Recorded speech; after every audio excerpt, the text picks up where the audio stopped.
of the fog. Neurostim supply cases are at your disposal to help with the effects of the fog. Drone ready.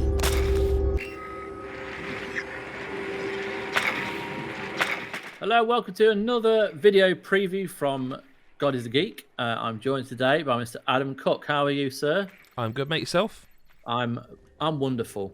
Good. Because we're going to talk about some new content for Rainbow Six Extraction, new Crisis event, and you have been playing it. So Yes. Yeah, let me know.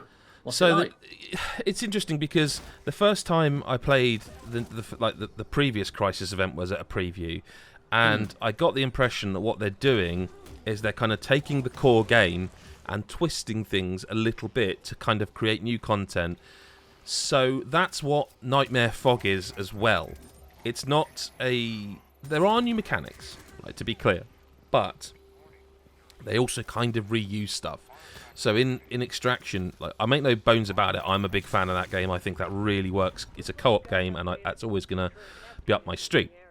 In this Crisis mode, which as usual is available for 3 weeks only, you got the usual rewards. You can get like a new pistol. It's a new bit of react tech, and it's a new stim pistol that if you shoot yourself or someone with it, like Doc's medic pistol, it's a stim pistol, and you get for 15 seconds you are invulnerable, and you get like a speed boost. So that's actually an objective. I really want to unlock that because that will be useful, like really useful. And that's brand new, isn't it? That's brand new. That is going to be good because when you are like getting absolutely battered by them, you've got that 15 seconds to just kind of, so if you time it right and you're doing the modes where like you're getting basically an onrush of Archaeans, that's a really useful skill to have. Yeah. I mean, obviously it's replacing another piece of react tech, but that's the balance.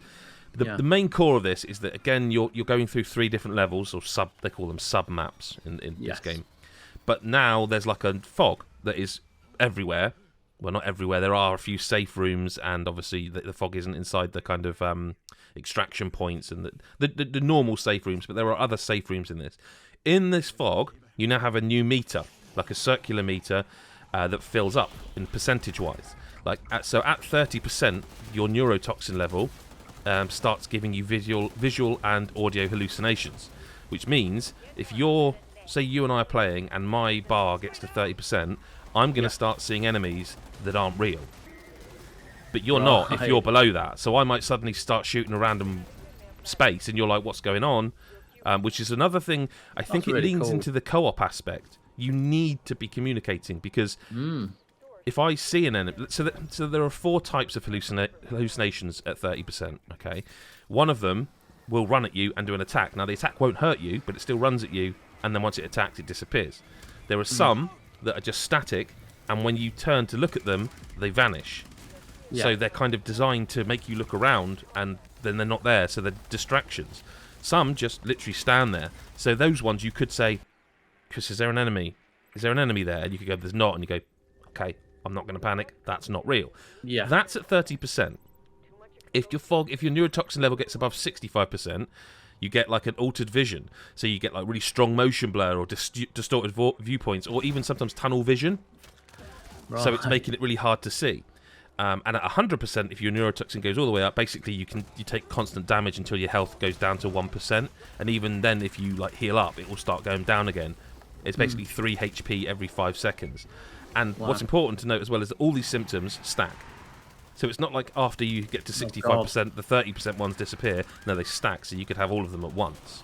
So you've got tunnel vision, and you're seeing enemies appearing, and you're dying slowly. Yes, and you're dying slowly. so it's important, like in these safe areas, there's like is a new kind of consumable that you can take, and it takes off. I think it's 35% or 25%. So one of those two, it takes that amount off your level. There's always one in the airlocks. And there are sometimes ones in safe rooms. Right. So if you're playing with randoms and someone just runs and grabs it and they're at 30% and you're at 100%, like, you're going to be cross. Yes. Because you needed that. With all that, the actual structure is the same. So there's 3 sub-maps, there's 15 minutes per area, you play in any region. And I think Ubisoft, they said they sent out a press sort of guide, and it's like there's no blinding spores, mutations, and the enemy pool is limited to certain enemies. Yes. So... It's like they alter each one of the objectives, so they're kind of like. Did you ever play the one where you have to go and like smash up the green eggs really quickly and then extract something from them? Yeah. They're now purple because of the fog. And essentially that's the second phase. The first phase is a variation on lots of different ones. It's kind of the same as before. The second phase is these purple eggs, and you can fail it, but if you fail it, when you get to the third objective, the boss at the end has 100% health, whereas if you succeed it has 50% health. That's not really a boss. It's the tree you have to do to release your human friends. It's that, except there's no rescue. You're trying to basically stop it from healing quick enough so it reveals a core. You inject or whatever the core, and then the fog clears. Done. Yeah. And you get bonus XP. So that's what I mean. It's like it's not new. It's a variation upon what is already existing in the game. And I suspect that's why they're 3 weekly things. But this one seems more based on the co-op, whereas the previous Crisis event it was good. It was all right. It was just good. This one is a lot better. The only thing I would say is it very much is variations. You know what I mean? It's not brand new. It's variation. There's no new operator this time. So that's interesting because I thought they'd release them a lot quicker. But ultimately, it's more of a first look than anything, because I'm just looking forward to getting stuck into this more with my group of friends who play it, if that makes sense. Because it is very co-op orientated, the game anyway, and this mode specifically is like you need to be communicating, because you can't tell what's real and not, which is a really interesting mechanic to put in a co-op game. Kind of makes me think of like Kojima and Metal Gear Solid. Like, is that a real thing? You know what I mean? It's not really been done, really. It's not that I can think of. They're messing with your mind as opposed to like what you can see. It's like it's a good idea, and like you say, in a co-op game where there's other people who are like, what the hell's he doing? He's shooting thin air. Just about to say, because you're gonna need to communicate. You have to, because you're gonna be going crazy, and then that'll panic everyone else, thinking there's enemies around. Well, in theory, it could alert other enemies.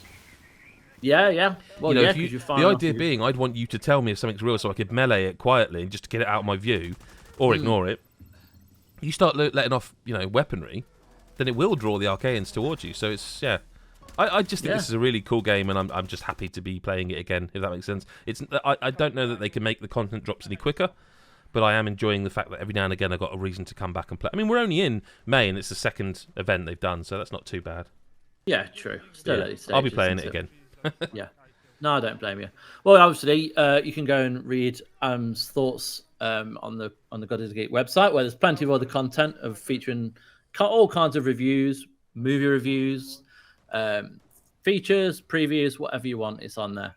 You can also become a Patreon at patreon.com/God is a Geek for as little as $1 a month.